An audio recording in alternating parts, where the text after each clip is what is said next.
Vendredi 26 mai 1967. Les manifestants chargent les forces de l'ordre à coups de conque de lambi. Ceux-ci rétorquent à balles réelles. L'ombre du commissaire Canales plane. Et la rumeur prétend qu'il faut bâillonner définitivement les syndicalistes. Et j'étais journaliste de sport à France Antilles, mais en même temps j'étais le correspondant d'une agence de presse américaine. C'était l'Associated Press. Donc, ce fameux vendredi matin, j'arrive du côté du monument aux morts. Et il y a un officier CRS qui m'arrête, qui me dit « Qu'est-ce que vous foutez là ?» Alors je lui montre ma carte de presse. Il me dit « Ah, vous êtes journaliste? Allez, circulez, circulez. » En fait de circuler, je contourne la rangée de CRS et je me retrouve dans le dos des militaires. Soudain, il y a eu un sifflement dans l'air. Et il y avait un CRS à ma droite qui avait enlevé son casque pour s'éponger le front. Et il prend une conque de lambi en plein front. Il tombe à peu près à 4-5 mètres de moi. C'est la première photo que j'ai faite, avec ses collègues qui partent avec lui. Tout de suite après, j'ai entendu comme une espèce de borborigme. C'était un ordre de tirer. Il existait à l'époque, à l'angle de la place, du côté de la Darse, un transformateur. C'était quelque chose, il y en avait partout dans les quartiers de Pointe-à-Pitre, qui était chargé de régulariser l'électricité dans les quartiers. Et près du transformateur, je rencontre Jacques Nestor, que je connaissais depuis très longtemps. Et je dis à Jacques, où en est-on?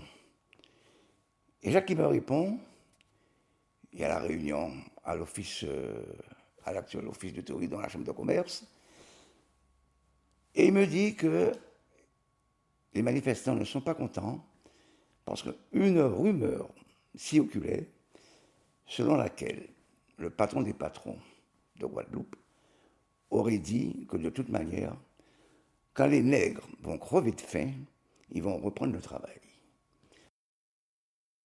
Alors, du côté de la Darse, où il y avait les goélettes, les bateaux et tout, il y avait des manifestants.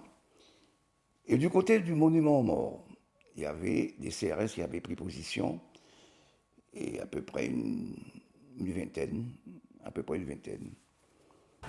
Alors, les manifestants fonçaient à coups de conque de lambi, et les CRS répondaient, chargeaient.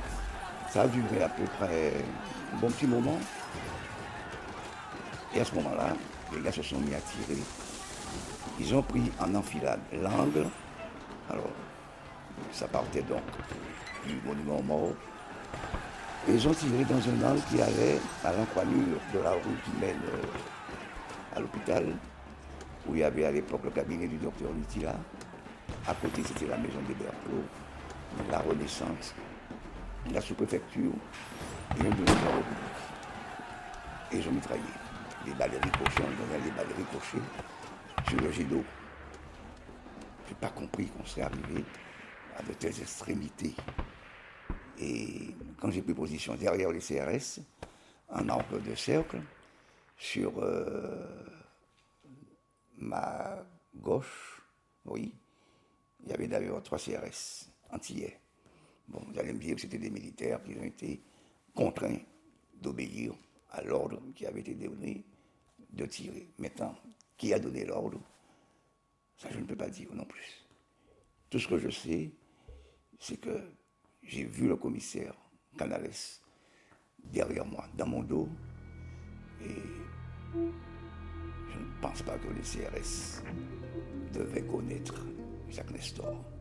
En revanche, Canales, oui, connaissait, à mon avis, tous les syndicalistes.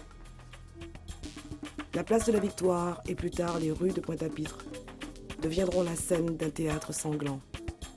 Le pire aurait-il pu être évité? 40 ans après, la question reste posée.